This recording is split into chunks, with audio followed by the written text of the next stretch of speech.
안녕하세요. 오늘 포토만평의 주제는 영혼 결혼식으로 조선의 정치판에서 벌어지고 있는 5가지 미스테리를 조명합니다.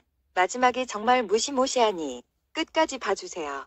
띵하고 멍청한 문띵왕이 명나라의 사신들을 막지 않아 온 나라의 괴질이 돌자 영의정 정세균에게 명하여 질병관리청을 신설하게 하고, 지난주에는 왕이 몸소 청주까지 하림하시어 초대 질본청장 정은경에게 임명장을 하사하시고 서로 인사까지 나누었는데요.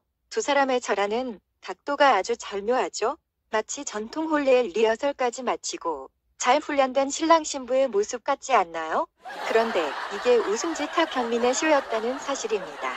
전남 광주 출신의 여성 질본청장을 재정 임명하고 깍듯이 대하는 패미왕의 모습을 연출하여 여성들의 지지를 얻겠다는 열팍한 꼼수가 숨어있죠. 여기서 질본청장 사행시를 한번 읊어보겠습니다. 질이 나쁜 여자를 키우려고 본질이 훨씬 더 나쁜 문등이 청주에서 임명장을 수여한 것은 장도리로 대가리가 깨질 사건이다. 문튼이 질본청을 신설한 것은 국정농단이고 우승지 탁현민은 전형적인 간신의 모습입니다. 과거 평민 시절의 탁현민은 남자 마음 설명서라는 본인의 저서에서 그룹섹스 등의 여성 비하 전력이 있었는데 전남 전주 출신이라고 우승지에 기용한 것은 참 미스테리입니다. 게다가 가정의학과 출신 정은경은 메르스 괴질을 제대로 다루지 못해 징계까지 먹은 인물 아닙니까? 가정의학과 출신이 무슨 방역대장을 한다고 지랄인지 참나원. 국가 방역을 제대로 하려면 가정의학과 출신이 아니라 국정의학과 출신을 뽑아야 제대로 전문성을 발휘할 것 아닙니까? 후에서 지랄도 질병이라고 했는데 본인의 지랄병이나 고칠 일이지 무슨 방역청장을 한다고 지랄 연병인지 원참나. 게다가 실제 현장에서 땀 흘린 사람들은 의관과 의녀들이 아니겠습니까?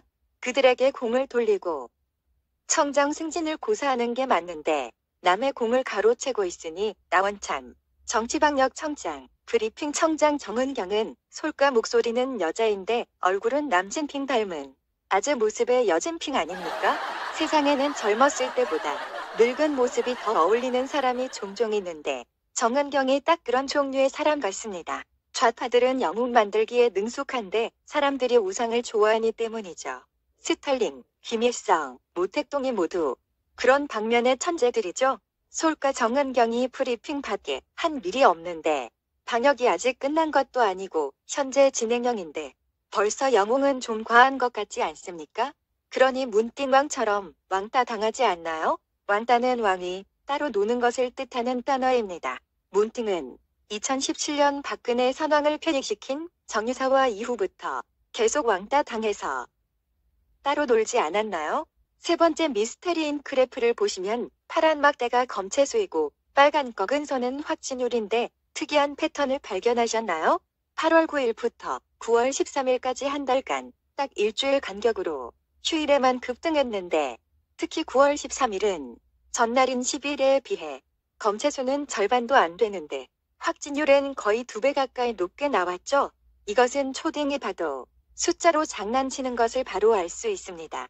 그러니까 휴일에만 의도적으로 높게 추작하고 있다는 뜻이고 사람들이 모여 정부 기방이나 부정선거를 쑥덕거리지 못하도록 겁을 주기 위해서입니다. 여러분은 휴일에 카페 등의 유흥업소에 모이지 말라는 재난 문자를 유난히 많이 받으시죠? 여기에 속아 넘어가는 우매한 대중, 직설적으로 개돼지들 덕분에 부정선거 정권이 아직 몰락하지 않고 있는 것입니다. 네 번째 미스테리는 정은경의 통장에 현찰 예금이 18억으로 밝혀져 논란이 되었는데요. 공무원이 하필이면 짐이 18년 만에 18억을 모았나요? 평균 연봉이 1억이 안 될 텐데 18년 동안 한 푼도 안 쓰고 다 모았다는 말인가요? 제약회사 주식을 많이 보유하고 있다던데 혹시 지호영의 댁제약품인가요? 공무원이 일은 안 하고 객 투자만 했나요? 남이 돈 많은 것은 적폐이고 본인이 돈 많은 것은 정당한가요? 개인이 개발했고 단돈 1만 원이면 검사가 가능하며 수출까지 하는 코로나 키트는 허가를 내주지 않고 있으면서 비싼 키트로 국고를 낭비하는 것은 전라도 패거리 정치에 뒷돈 챙기기 아닙니까? 정은경이 8개월 동안 한 일이라고는 확진자만 추가시켰고 감염 경로조차도 파악을 못했는데 영웅이라고요? 무능도 이런 무능이 없는데 잠 안 자고 머리 염색 안 하고 앵무새 마냥 시키는 대로 모든 감염 경로는 집회에서 시작됐고 나머지는 타학이 안 된다면서 주구장창 브리핑만 하고 있다면 자괴감 느껴서 오히려 사퇴해야 하는 게 맞는 것 아닌가요? 감사원장은 대체 뭐하냐? 장도리의 대가리 깨지고 싶냐? 마지막 미스테리는 한국이 티웨이 항공을 통하여 우한발 항공편을 세계 최초로 열어준 것인데요. 이거 뭐 중공공에 제대로 미친 정부와 보건당국이 아닙니까? 중공은 방역의 승리라고 대대적으로 자화자찬 선동선전하는데 이번에 영전한 정은경이는 우한이 우리보다 감염률이 낮다고 맞장구 치면서 정작 유한의 입국자들 중에서 감염자가 속출하고 있다고 발표하면 이게 대체 뭐 하자는 겁니까? 게다가 중공의 백신 중에 맞으면 에이즈 걸리는 품목도 있다는데 이게 사실이라면 정말 후덜덜한 역적행위 아닙니까? 6.25 전쟁 때처럼 30만 중공 인민의 반군을 도와서 국익을 탕진하고 자국민을 죽이고 있는 몬스터 정부를 하루 빨리 몰아내자. 몰아내자. 몰아내자.